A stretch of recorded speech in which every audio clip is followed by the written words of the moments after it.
去直播了，然后部分开放现场参加，所以现场人数比较少。只要是网络直播用的软体是 OBS、Windows 7开始作业系统开始都可以下载来看。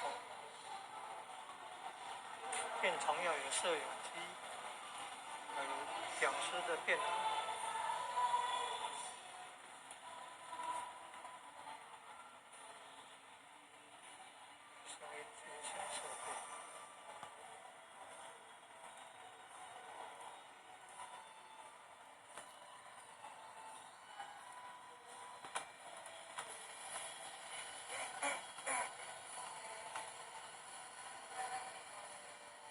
你可以用电脑萤幕直播。第一次设定选直使用虚拟相机。第一次设定选取只使用虚拟的相机，然后就可以用电脑萤幕直播。电脑萤幕播放影片就直播影片，这样可以。